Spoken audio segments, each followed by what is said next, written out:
Okay folks, this video is all about putting lights into the Kato TGV set. Here's two different cars.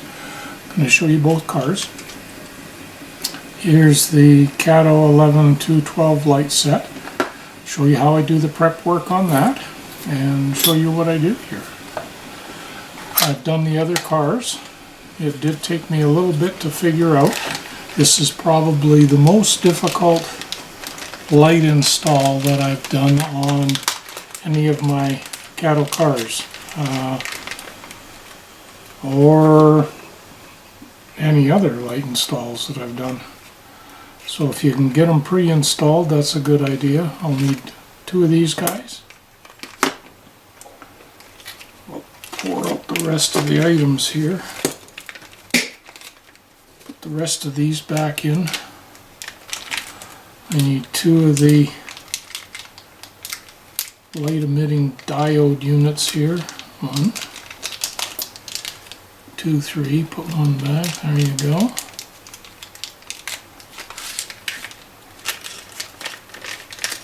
I'll need two of these diffusers. So I'll cut them off the sprue. Make sure you hold the little piece down with your one finger. Sprue with the other, otherwise things go flying, and these are so small they are really hard to find. In fact, I got a little case here, we'll just put those in to hold them there for now. This then goes back in the bag here. Put those over there for now. I need two of these copper strips. Just cut the end of the bag off there. So I need 4 of them.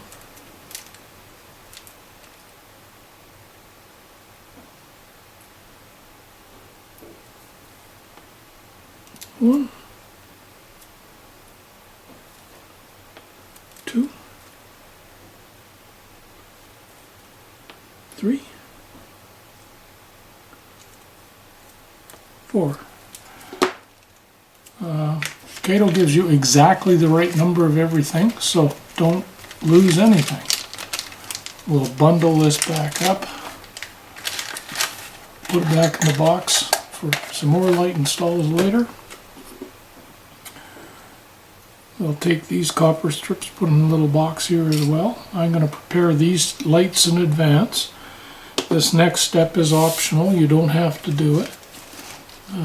But I just want to make sure that I give these lights every chance to work properly and avoid flicker. So I cut off a 1, 2.5, just over 1/4 of an inch of sticky copper.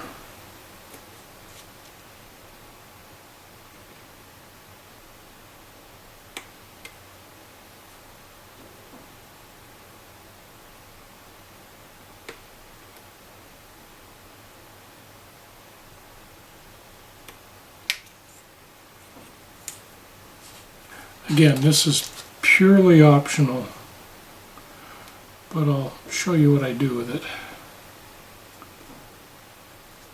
Okay, now to get these apart, which you have to do to put the diffusers on, just separate out right here where my fingers are, and kind of may have to get a nail in there and push a little.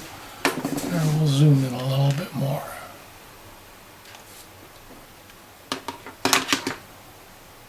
Okay, thumbnail or whatever in there. You heard that click maybe, it just pops out. They come apart like that. Do the other one.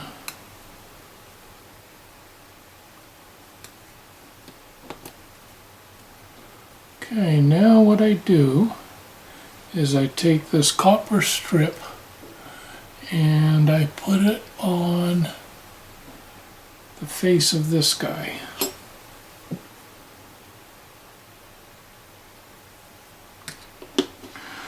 Separated off the backing plate. Found tweezers with a little bit of grip work best.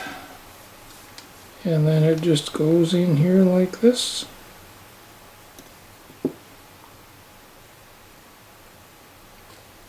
Press it home with my fingers, wraps around a little bit, wrap it around, and do the second one.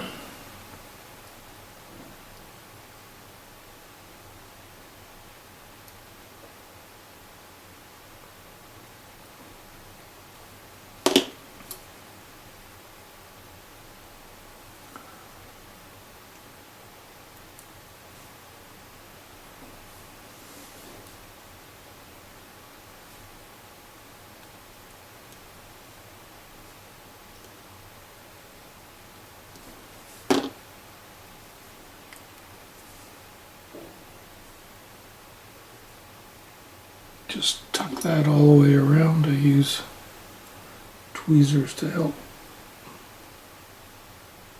tuck it in.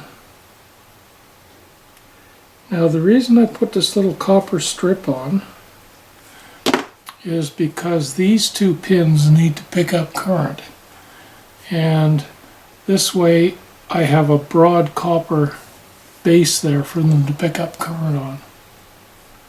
Next up, put the diffuser in.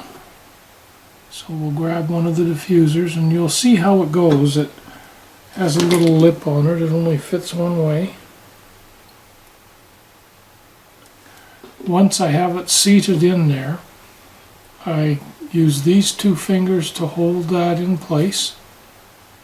I put my index finger back behind the little hole there.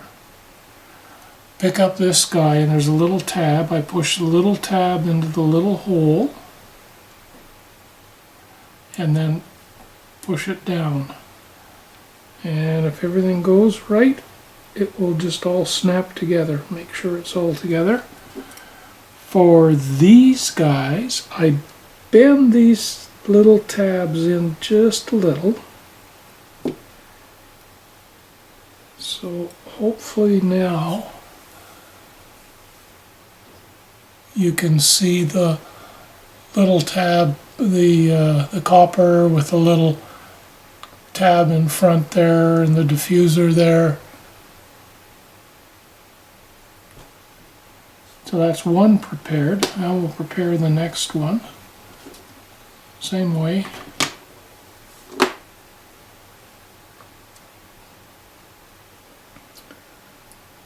Tricky part is getting the sticky little bit off here.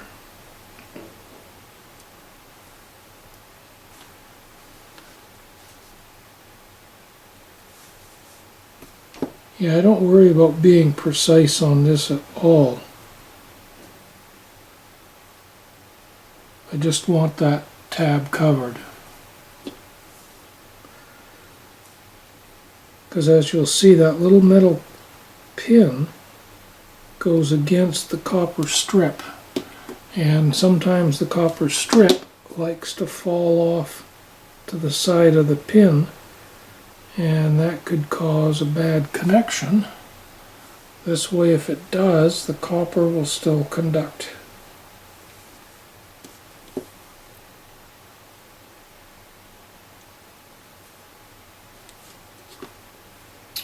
Okay, fold it all over.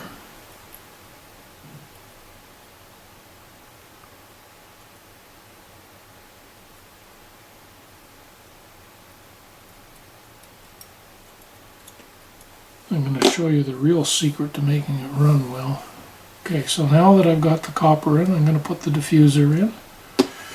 I like these because they're some kind of nylon tip on them. They won't mar anything. And I just set it down there, use the tweezers to get it in place, and it kind of wants to fall in place. I can tap it a little bit. It's in there. 2 fingers to hold that in.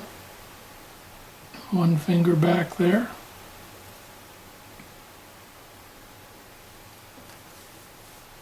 And find the little hole. Push the tab on the back of the PCB into the little hole. then push down. Make sure it's properly clipped in around the PCB board. It's the second one. And as I say, on this one I like to bend these in just a little at the end. Normally I bend it out. So there's those two. Now, how to put them in the cars. Let's do the easy car first. The instructions say to take this end piece off. This is not easy. Only way I figured out is get your thumb in right where that red line is and push in and pull out. If it doesn't work on that side, try the other side. Well, if that doesn't work, you just... There you go. You can see right here is where the clip is, and the clip just goes in that little hole there. So you need to get enough pressure to pull that guy out. Now that that's out, you need to separate the bottom. The way I separate the bottom is use the poorly bruised thumbnail again and put it right between the very bottom and the car and run it along. You can usually separate it a bit and then get that thumbnail in there, and there, once you're to there, keep going to the back, keep going to the back, and you'll want to keep working at it, and eventually it will come off. Now don't worry if one of these slide off. Just take them, put them back in again.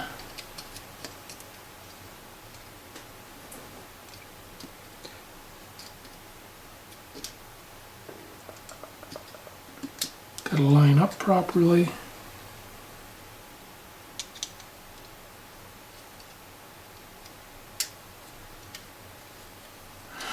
Now the other thing is, don't worry about not knowing which way this goes back. You'll see here there's a little slot.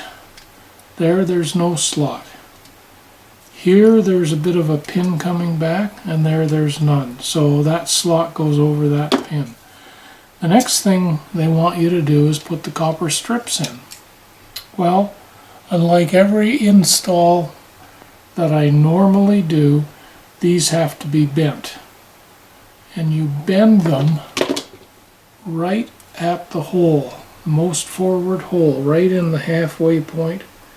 I hold it with this pair of thin pliers, needle nose, and I bend it to 90 degrees, and then with my fingers bend it the rest of the way over, and then I bend this tab this way just a bit with my thumb so that it's at a bit of an angle. Just there we go. That's that one done. That may be more of an angle than I want. Okay, so we do the same thing here. 90 degrees. Finish the bend. At the same time, bend that back a little bit there. Now, next up is we need to put them in here. And this is kind of playing around. I generally turn this tower, slide it in, and then you'll see where it fits in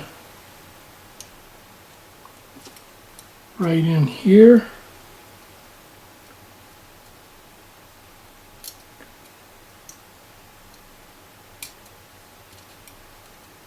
Grab tweezers, work it a bit, then work it all the way back.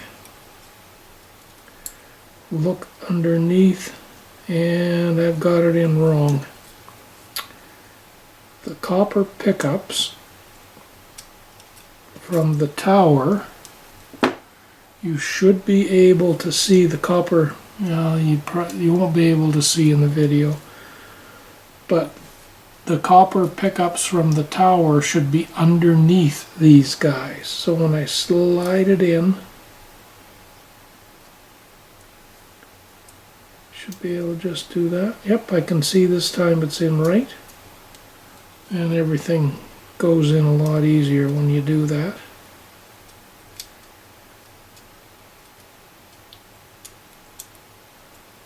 You'll see where there's a bit of a pocket here for this guy to fit in. And if you look underneath, you'll see that the copper piece on the tower is touching the underneath of that copper strip I just put in. Now we do the same thing on the other side.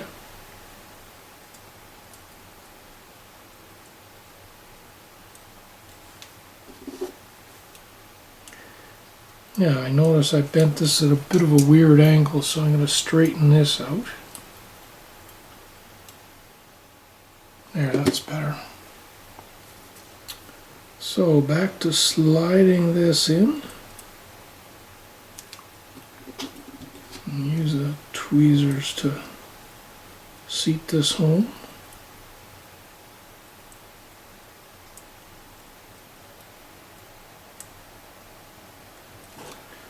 Make sure it's in the proper place. Yeah, all looks good there.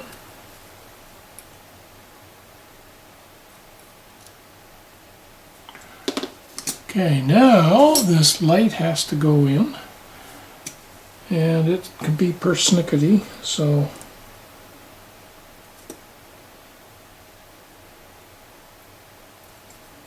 and sometimes you got to get it started and get the tweezers in to help you out a little bit.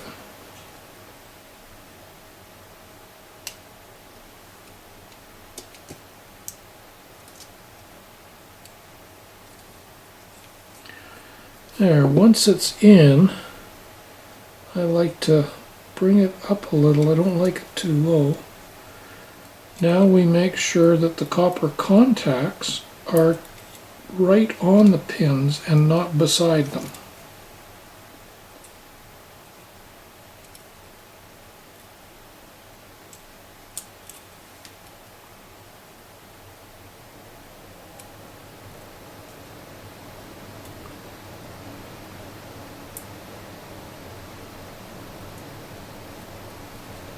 That may mean that you have to pull it out and push it back in again.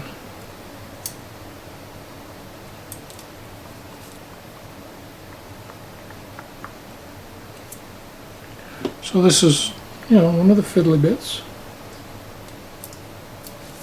Yeah. In this case I need to bend that pin in a little bit more.